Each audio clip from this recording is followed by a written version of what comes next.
पटना के मनेर थाना क्षेत्र में आज सुबह एक कोचिंग सेंटर के बाहर गोलीकांड की घटना ने इलाके में सनसनी फैला दी। जानकारी के अनुसार राहुल नामक युवक को उसके ही कोचिंग संस्थान के पास गोली मारी गई। घायल राहुल को तत्काल अस्पताल ले जाया गया, जहां उसका उपचार जारी है। फिलहाल उसकी हालत गंभीर बताई जा रही है। पुलिस का कहना है कि आरोपी की तलाश की जा रही है और जल्दी उसे गिरफ्तार कर लिया जाएगा।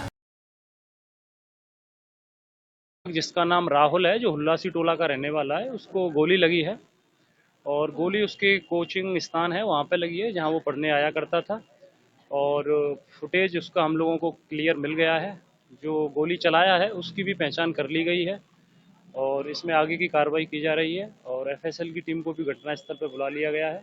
प्रथम दृष्टया ये मामला दोनों का निजी मामला लग रहा है, जिसमें हमलावर और साथ ही साथ जिस युवक राहुल को गोली लगी है एक दूसरे को पहले से जानते हैं और आपस में किसी वीडियो को लेकर इनमें बहस हो रही है। और उसमें जिस व्यक्ति को गोली लगी है, राहुल बोल रहा है कि हमको मारकर आपको क्या मिलेगा। तो अभी हम लोगों का अनुसंधान इसमें चल रहा है और प्रथम दृष्टया यही लग रहा है कि ये दोनों एक दूसरे को जानते हैं और कुछ राज की बातें हैं इन दोनों के बीच में, जिसको लेकर इन दोनों में बहस हुई है घटना से पहले और फिर उसके पश्चात उसके द्वारा गोली चलाई गई है। हमलावर की पहचान एस्टेब्लिश हो गई है। उसकी छापेमारी के लिए भी हम लोगों की पुलिस टीम काम कर रही है और आगे की इसमें हम लोग कार्रवाई कर रहे हैं। गोली कहाँ लगी है? गोली उसके पेट के पास लगी है और अभी उसको चिकित्सा के लिए भी भर्ती कर दिया गया है और वो अभी हॉस्पिटल में इलाज रहता है। घटनास्थल से क्या कुछ बरामद हुए? खोखे बरामद हुए हैं। एफएसएल की टीम को भी बुलाया गया है। सर, इस थाना के नजदीक इतनी बड़ी घटना हो जा रही है सर, क्या लग रहा है? इकबाल खत्म हो रही है पुलिस का कोई इकबाल खत्म नहीं हो रहा है। इस चीज़ को समझिए आप है। थाना की जो लाइब्रेरी है, लाइब्रेरी में पढ़ने आया है बंदा है ना, और जो बच्चा पढ़ने आया है वो उसका जो व्यवहार है वो भी संदिग्ध है, संदेह के दायरे में है। जिस तरह से वो बात कर रहा है आपस में, वो एक दूसरे को जानते हैं। किसी वीडियो को लेकर उस पर डिस्कस हो रहा है। अब जब हमलावर पकड़ा जाएगा तब पता चलेगा कि उसमें क्या स्थिति है।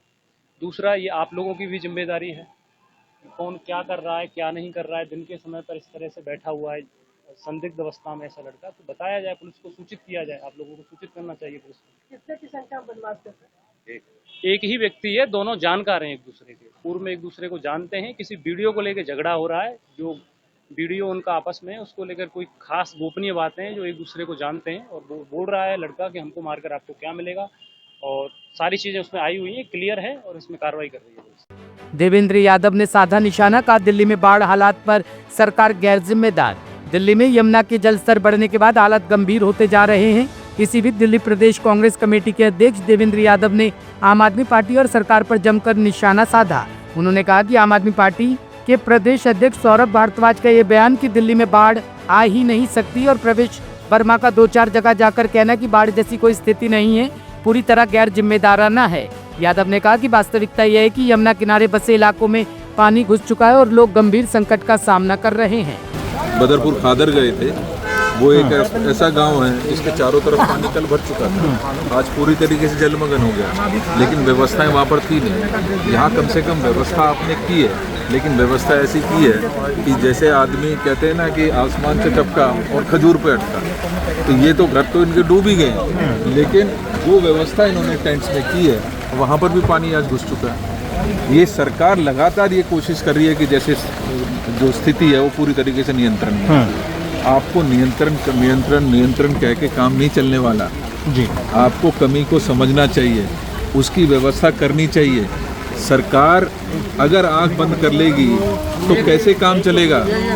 और उसी तरीके से जो मुख्य विपक्षी पार्टी विधानसभा में है, आम आदमी पार्टी कह रही है कि दिल्ली में तो बाढ़ आ ही नहीं सकती जी। ये हालात हैं जहाँ पर नाव चलानी पड़ रही है, नाव भी छतों की लेवल पर आ चुकी है जी। ये छत के ऊपर है, कहीं ना कहीं ये छत के ऊपर ये नाव खड़ी है। एक मंजिल पूरी तरीके से डूब चुका है। क्या स्थिति देख रहे हैं और क्या उपाय है, क्या सुझाना चाहेंगे सरकार को? हमने 31 अगस्त को एक प्रेस कॉन्फ्रेंस की थी और उसमें इस बात के लिए चेताया था इस सरकार को कि इस तरीके के हालात बनेंगे। जिस तरीके से बारिश और पीछे दिक्कत हो रही है, पानी एकदम से छोड़ा गया और आज हालात इस तरीके के बन गए। हमने कहा था कि आज आपकी सरकार है हरियाणा में, आज आपकी दिल्ली में भी सरकार है, आपको कोई व्यवस्था में परेशानी नहीं आनी चाहिए। यही पानी जो 2,35,000 क्यूसेक से भेजा वो एकदम से छोड़ा है, अगर इसको थोड़ा थोड़ा छोड़ते तो कहीं ना कहीं यमुना की सफाई होती और लोगों को भी परेशानी नहीं होती। लेकिन हमेशा की तरह इकट्ठा पानी छोड़ दिया जाता है, लोग डूबने को मजबूर हो जाते हैं, व्यवस्थाएं बन नहीं पाती इनसे। और रहा सहा आज सरकार ऐसी है कि उसके ऊपर पर्दा डालने की कोशिश करती है। अरे भैया, 2023 में भी स्थिति खराब थी और अब भी हालात, आप कह रहे हैं, आरोप लगा रहे हैं कि हालात खराब है। निश्चित ही आपके सामने है, 2023 में भी यही हालात थे, इससे भी बदतर हालात थे।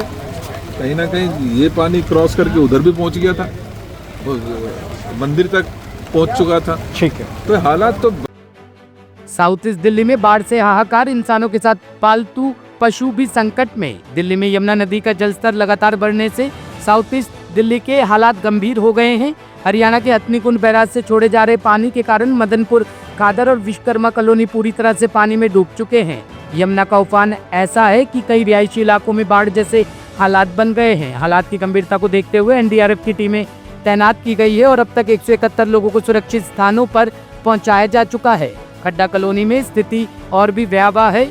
यहाँ सैकड़ों की संख्या में भैंसें और गायें भूख प्यास से तड़प रही है। स्थानीय लोगों का आरोप है कि प्रशासन ने पशुओं के लिए कोई व्यवस्था नहीं की है। सभी भाइयों को नमस्कार। नाम बता दीजिए। मेरा नाम मोहम्मद तालिब है। सभी भाइयों को नमस्कार करता हूँ मैं। हमारे साथ परेशानी ये है, कल से ही हम सब लोग मिलकर पैदल निकालने में लगे हुए हैं।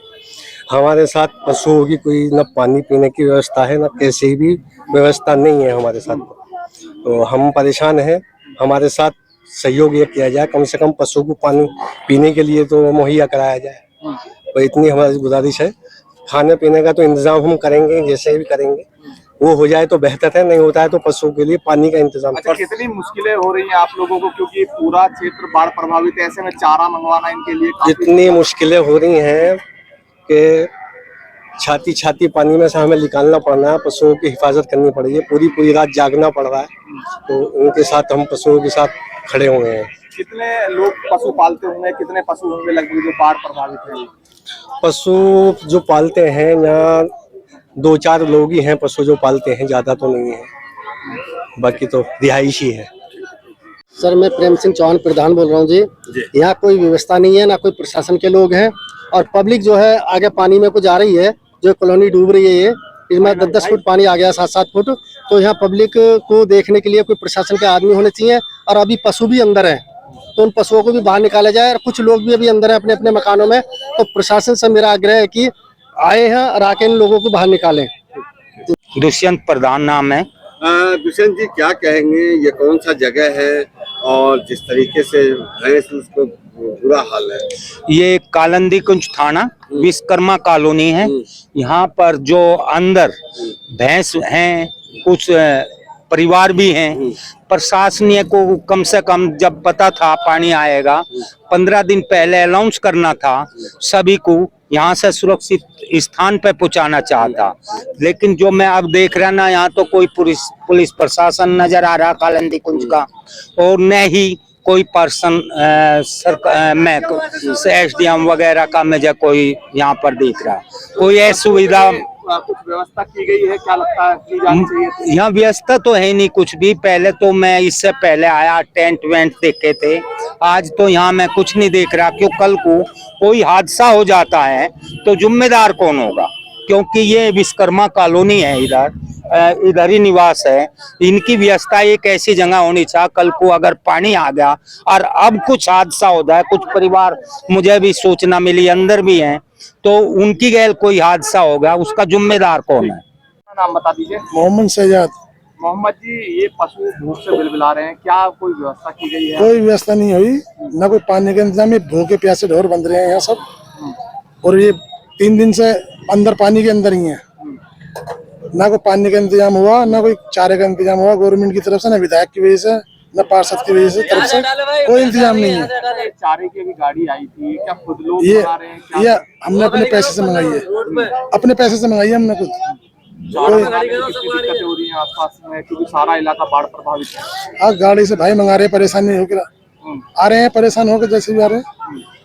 कई सारी भैंस बिलबिला भी रही है भूख से। हाँ, भूखी प्यासी है। कितने दिन से भूखी है? 3 दिन से, 3 रोज से है भूखी। कोई सुविधा नहीं की जा रही? कुछ नहीं हो रहा। तो ये जो टेंट लगाए गए हैं, ये भी ये खुद अपना आप लगा रहे हैं, धूप की वजह से। धूप से तो बचाया जाए ना को। लगभग कितने पशु होंगे ये? 100-90-100 के आसपास। तो आपके और लोगों के भी होंगे? नहीं, हमारे नहीं है, और सबकी ही है, थोड़े थोड़े सबकी है। पानी की कोई व्यवस्था की गई इनके लिए? ना। ब्यूरो रिपोर्ट, टीम तफ्तीश न्यूज।